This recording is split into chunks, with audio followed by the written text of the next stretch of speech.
歡迎收聽粗心客家。我係阿年妹，今晡日夜時，我想帶大家來看一個當重要嘅主題，按照2026國家語言發展會議共創語言平權嘅導議社會。談起來將政策會議，其實佢講嘅係按當應用版講法，每年嘅上本年談到哪一種語言做得行業學校、平言、政府老名錄。一百會議嘅官方網站提到各國家語言發展法，第2019年1月9號公布施行，後續未完成施行細則，目的就係保障台灣各固有族群嘅自然語言，老台灣屬語，本期都做得傳承復振老發展。換一句話講，國家語言唔係像一種係台灣社會共同生發出來嘅多種語言。我知道語言平權最重要嘅所在，唔單像係老不同語言下地法條度，係要本使用一條語言嘅人，啲真實生活度唔是排斥。阿公阿婆講漢語，成人嚟講華語，朋友講台語，還有人使用原住民族語，也係台灣屬語，一條唔係互相競爭，係強下構成台灣。那係從漢語嘅角度來看，語言平權就係每一個當事者嘅問題。漢語做得對生活度自然使用冇，唔單槍係上課考試水，未包括一看片判事情，未包括一看片判事情，買東西看片呢，用手機通報下。語言那係將本人保存，還得本人使用，就會慢慢地後生人越來越遠。故所我當歡喜導語社會也嘅講法，導語唔係麻煩，導語其實係一種能力。當一個人會用2種、3種語言看世界，佢就有很加多種理解片人嘅方式。漢語都有客家人嘅情感、幽默、禮貌、老生活智慧。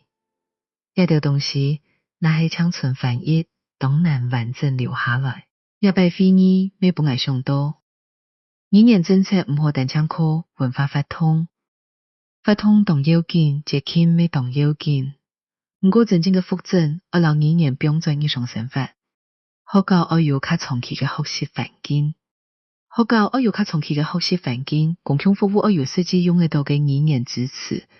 媒體和科技平台，每一本新語言有機會本人看到。尤其一下人工智慧發展當家，語音辨識、語音合成、字幕翻譯和對話機器人都會影響語言的未來。那係一條工具將資源睇語言，新語言就會對新科技度在各本邊緣化。反過來講，那係漢語未做得入人工智慧工具。後生人就可能對新嘅創物重新使用漢語，不過科技唔係萬能，人工智慧做得的天數做字幕、整理語料、生成語音。不過正經決定語言會唔會活下去嘅係人，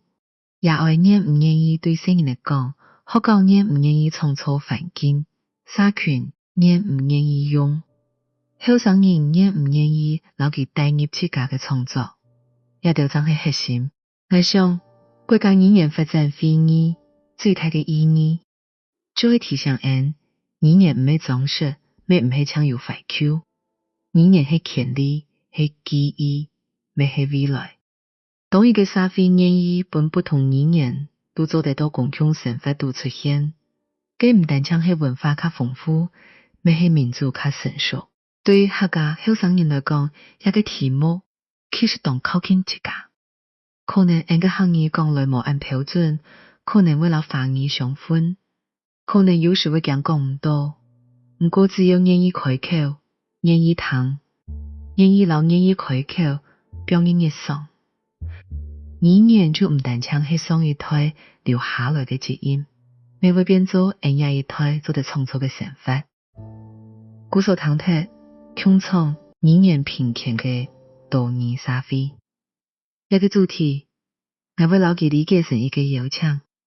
佢邀請政府學校、家庭、新闻媒体、科技产业和每一个人，强下想办法帮国家语言本人使用，唔系抢本人经验。每一个人，语言爱发，就要有人哋根本人使用佢。根本人也吸取到也为，希望下一摆能谈到国家语言也是教师，唔会单枪想到政策，还会想到自家嘅国家、自家嘅省、自家嘅未来。我系阿年妹，感谢大家收听粗心客家，下集再会。